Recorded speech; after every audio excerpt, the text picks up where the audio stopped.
growing number of residents in the St. John's community wish for the ODA to limit their aerial biopesticide spraying campaigns to specific areas where actual moths have been discovered, and to exclude all residential zones. Out of the over 8,600 acres the ODA has been recently spraying, only 2 of those acres actually contain actual moth discoveries. The bacteria BTK has been proven to affect digestive systems and possesses the ability to penetrate all the internal organs, and has also been scientifically documented to impede the reproductive system, specifically pertaining to human life. There are also compositional elements in question relating to this biopesticide, which encompass a significant portion of the spray. 87.35% of the ingredients have not been disclosed or revealed to the public or to any governmental regulatory agency.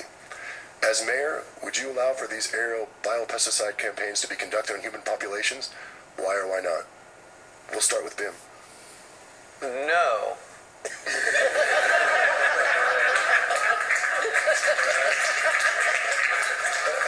That's it. Sarah? I like that. Yeah, no, actually 2 Saturdays ago I spent the day inside when they were spraying. I don't like that idea. And in fact, what we need to be thinking about is more sustainable solutions to all sorts of management, pest management, integrated plant management. We need to think even about our tree canopy and the health. We're not using the sustainability solutions that we need at the municipal level that a lot of our private homeowners and residents are actually using in their own yards. There's a lot of ways to manage pests without chemicals, frankly. Thank you. Deborah? Well, no, and I'm just going to give you this real quickly. I was born, raised on a farm, and we had, we raised beans, cotton, all these things. So every year, there was a crop duster that would come and spray the fields.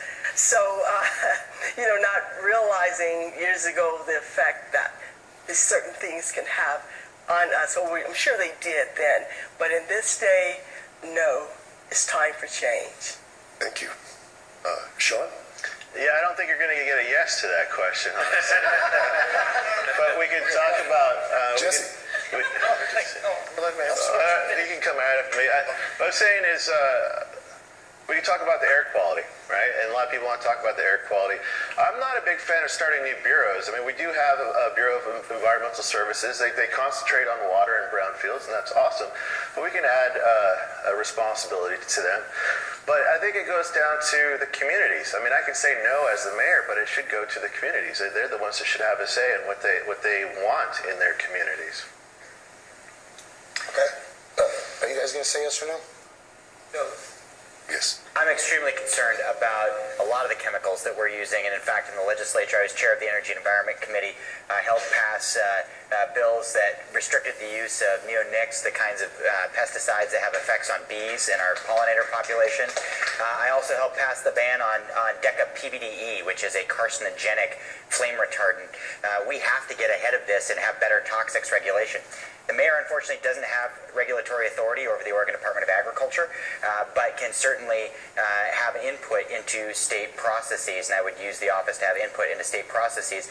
I do believe we need a regional air quality authority because I'm extremely concerned about the toxic cadmium and arsenic and hexavalent chromium that is in our air and on our vegetable gardens, and I don't think that the DEQ will be able to regulate to the standard that we uphold as a community, and so I've called for a regional air quality authority.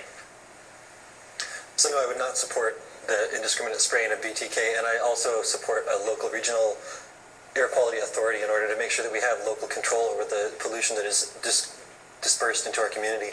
I think in terms of the BTK particularly, we need to make sure that we're moving towards more natural and labor-based management of pests instead of these types of chemical things, particularly the aerial spraying of chemicals. It's really a totally ineffective way. That's a hugely wasteful way of actually trying to deal with pest problems. So I'd like to see us do more focused and specific actions where it's needed and try to reduce this type of toxin being spread all over our community. Thank you. Okay, Jessie. Okay, so hear me out. I do support the spraying. If you ever see what those gypsy moths do to a tree canopy, it's worse than Vic Rimmers or Renaissance Homes could ever do.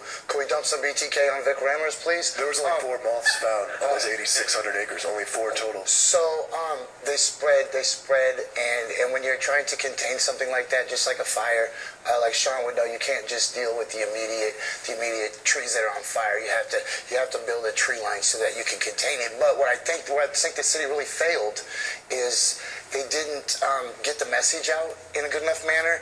Now, the risk to infants and to the elderly and people with immunodeficiencies, that's big, right? So then we could take steps by the city to get those people out of St. John's today. Give them a free pass to Oaks Park or something for the day.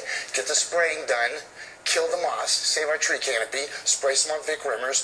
But the funny thing is, look, nobody cared. The ironic thing is this is St. John's we're talking about.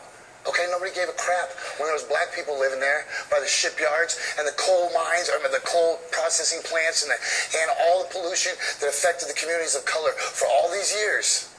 Now the white people are getting it. Now we need all these extra governmental programs and a regional air quality, more red tape, more bureaucracy. I think just shining the light on it is good, and I'm not knee-jerk to invent another agency. Thank you very much. You're welcome. So let's talk about a topic that has come up already tonight, which is finance.